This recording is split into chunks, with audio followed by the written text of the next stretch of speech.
Greetings, I'm Solidus-Skully, and welcome back to the Devil May Cry commentary, Mission 17, part of Memento. A rather momentous occasion, actually, in the game, because, we'll do some dancing, we'll do some dining, and get a few plot revelations in the hell. Excuse me, I just had my delicious meal, and now we are ready to begin. This place is a little bit too scary. I don't want to be here anymore, but yeah. Go through that little portal on the floor and you can exit out of the Super Mario 64 little mirror painting over there and, you know, just jump up there, activate air raid and, fly across. And soon, we shall begin a secret mission. Now, what the secret mission intends for you to do is that it's intending for you to utilize, well, yeah, the Death Scythe's little tornado thing to bounce right up and, sort of, get up to the holy water? No, sort of get up to the blue orb right then and there. In the meantime, though, you might as well just, well, sort of take out this little thing ahead of time and use air raid to reach the blue orb immediately. But in any case, that's pretty much what you wrote for the secret mission, really. Delicious. Now, compared to anything other, excuse me, compared to the other point in the game where you had at least a platform to reach it, instead what you do here, jump up, and jump into my arms, and Dante's demon form will fly there with you. And there you go, Bob's your uncle. Yeah, we do unfortunately waste a little bit of Devil Trigger just trying to fly all the way over there, but whatever. We made it safely, and now we can return to a Super Dante, a 64. Now again, if you could remember with those two mirror paintings over there, you know, reflections beckoning a portal shard and all that, yeah, these are pretty much delegating our two missions. You have nothing to do in the other painting right now, so just go on the left one and explore around for a little bit, because we're pretty much gathering items to, well, not just get to a certain room where plot revelations are there to be had, but in turn also learning about how to make our pathway into the underworld. We're getting closer, but we're not quite there yet, so that's pretty much the main precipice of what these little mirror dimension aspects of Malay Island are meant to incur with us. After all, they reflect the castle areas that we've seen before, but not quite. Everything is not as it should be. As Dante dances around with lightning at his fingertips. Thap. And yeah, we also have, you know, a little bit more mythology reading, writing about the war between humanity and the underworld. Again, quite fascinating stuff, considering that this is still very early in Devil May Cry's history, but, yeah, let's just say the human world and the underworld have been kind of at odds with each other for years, so I mean, it's a good thing that Sparta showed up when he did, because, yeah, I mean, considering the fact that there is no angels or god or whatever, well, in a technical sense, really, yeah, kind of makes Sparta's appearance a little bit more poignant, and, you know, if you play Devil May Cry 4, that doesn't go unnoticed, even if they are using Sparta's image for their own twisted needs, but I shall say no more. Yes. In the meantime, however, yes, Shadow is evil. Evil always exists, so basically, yeah, we're pretty much all screwed, because evil is everywhere, and, fuck it, whatever, I suppose. Evil lurks inside the mirror. It's the reflection of man. So yeah, that's pretty much there to also point out, you know, certain elements we're gonna need to get in order to activate these little mirror portals right here. And, yeah, the elixir. Another key ingredient that we will need. Another mystery there? But the other one is not open. I guess we'll just have to jump in.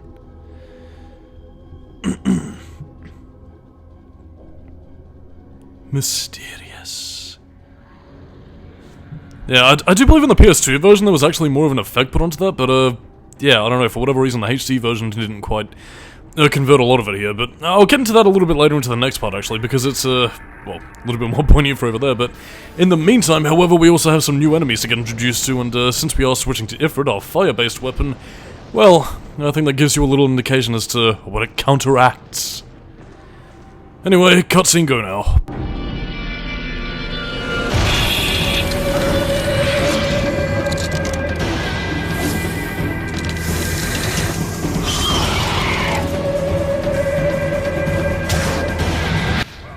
Now, these are the Frosts.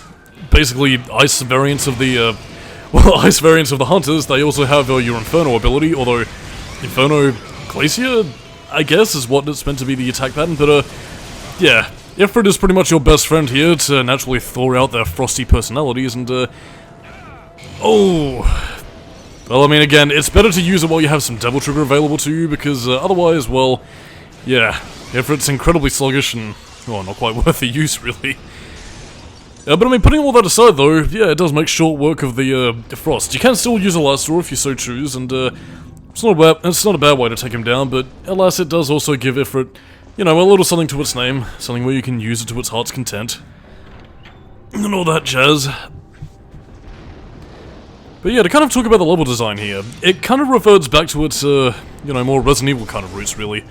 In terms of, you know, finding items, solving a few puzzles here and there, and just sort of having a great balance between combat and everything else, really. So, yeah, this area of the game, which is pretty much, the last we're really going to be seeing of this castle area before we finally start to make tracks into the underworld, or at least the precipice of it. I don't know, it's a really great segment, and one where both the music, atmosphere, balance between action and puzzles, pretty great stuff. Juggling, you are, as always, fantastic. God, excuse me, my throat's a little bit groggy today. But in any case, I mean, I've been kind of rambling to and fro about, you know, stuff about the Divine Comedy, and I'm sure you guys are probably bored senseless of that.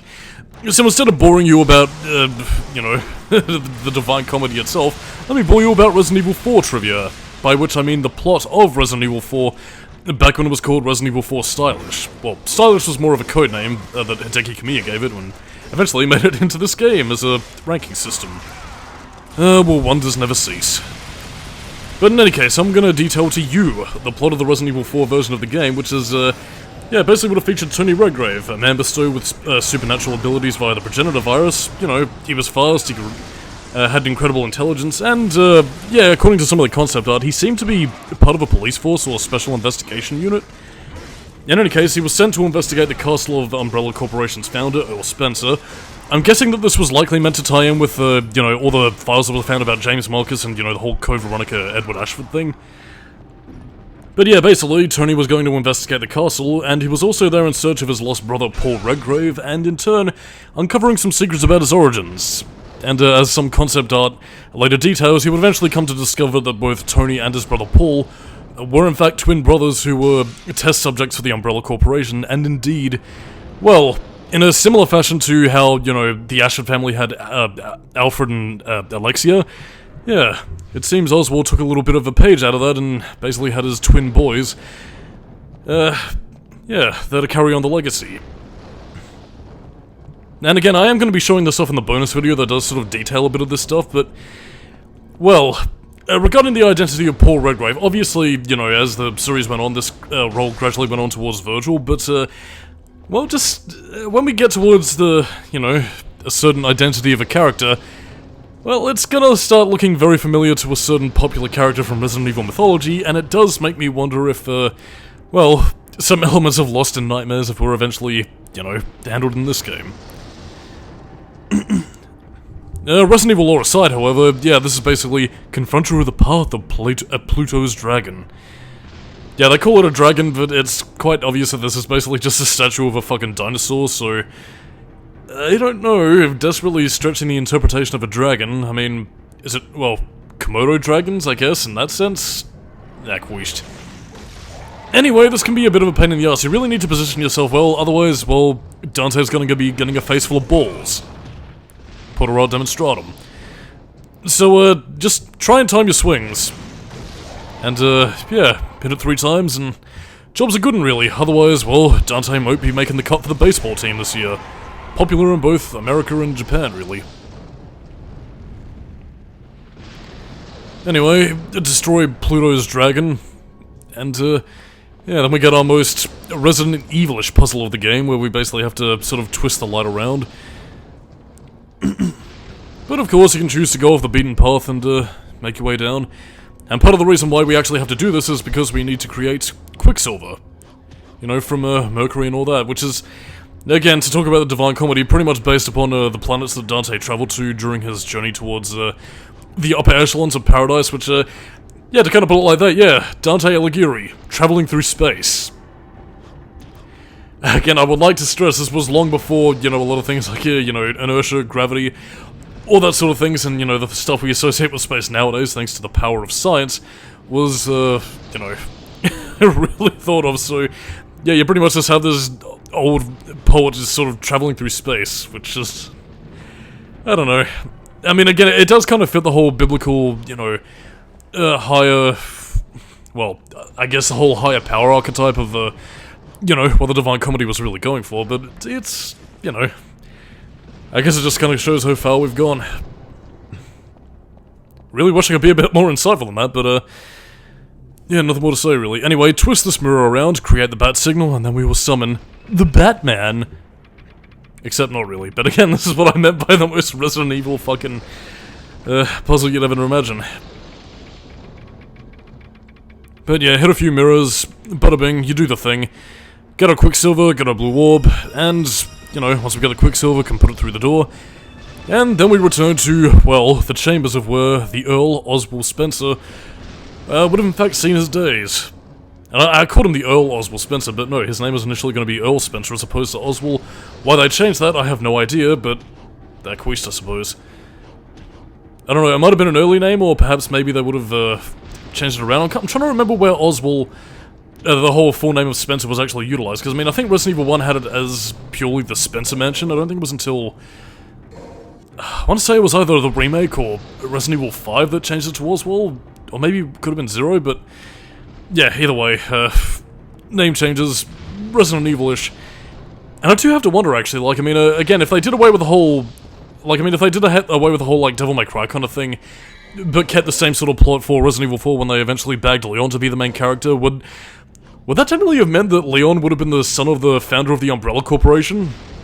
Because, I mean, again, like, I mean, even without changing characters here, you can at least see a few similarities between, you know, Devil May Cry 1 Dante and where Leon would eventually go from, you know, Resident Evil 4 onward, where he became a bit more experienced, but I don't know.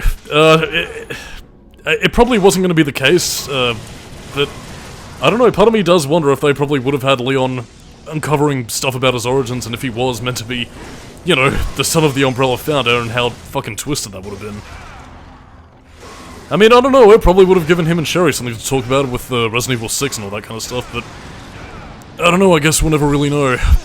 Either way, it just proved to me that Shinji Mikami just has very poor storytelling abilities.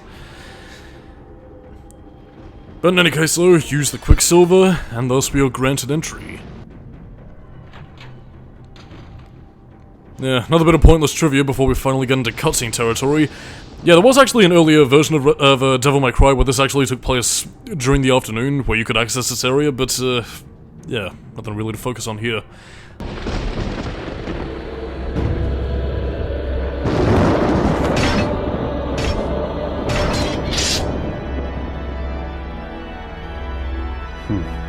A man with guts and honor. I like that. But it's a shame you serve Mundus.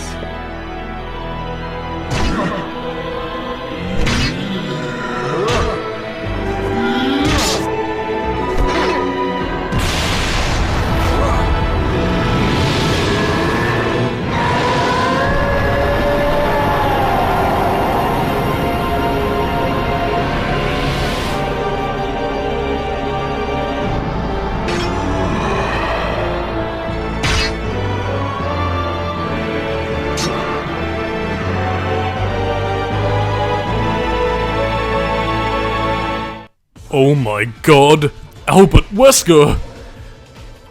Yep, Dante's long-lost brother Virgil was in fact the Nelo Angelo working for Mundus this entire time.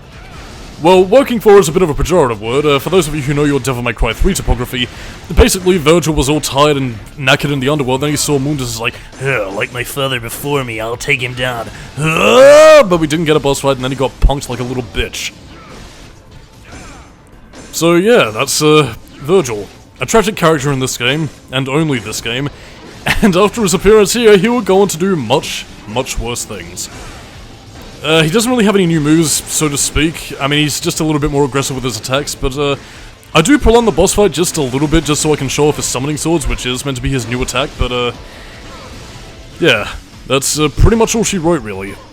And, yeah, I mean, to talk about anything else, notice the very familiar settings here, because this is a very similar room in Resident Evil 5 Lost in Nightmares, where Chris and Jill fought off against Albert Wesker, who, in turn, uncovered his identity from, you know, Oswald Spencer about the whole Wesker children thing. And, yeah, that's pretty much what I'm guessing probably would have happened here in the Resident Evil 4 that featured Tony Redgrave. You know, with both Dante, with both Tony and Wesker figuring out where they came from, and in turn, you know, having a T-Virus boss battle akin to, you know, a lot of the actionized stuff that, well, the later Resident Evil series would take to heart, really. I don't know. I mean, I don't really know what to make of a lot of this, but to be honest, I really would have loved to have seen the whole, you know, Tony Redgrave versus Albert Wesker. Even if their relation didn't end up being the case, having Tony and Paul square off would have still been quite something, especially as you're going to be seeing in the cutscene right here.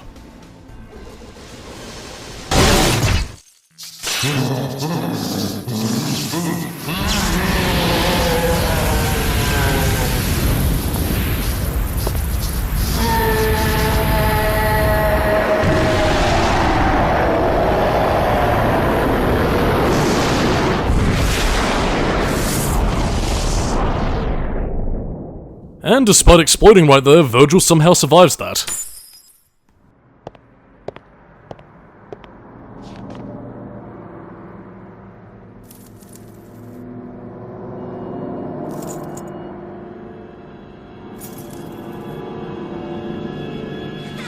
Virgil, Dante, happy birthday. Wow! I want chocolate! No, I want chocolate!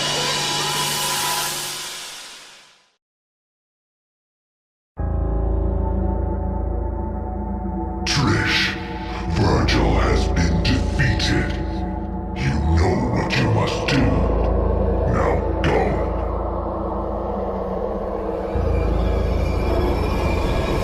Yes, Master. Well, color me shocked. The woman who threw a motorcycle and stabbed Dante was in fact evil.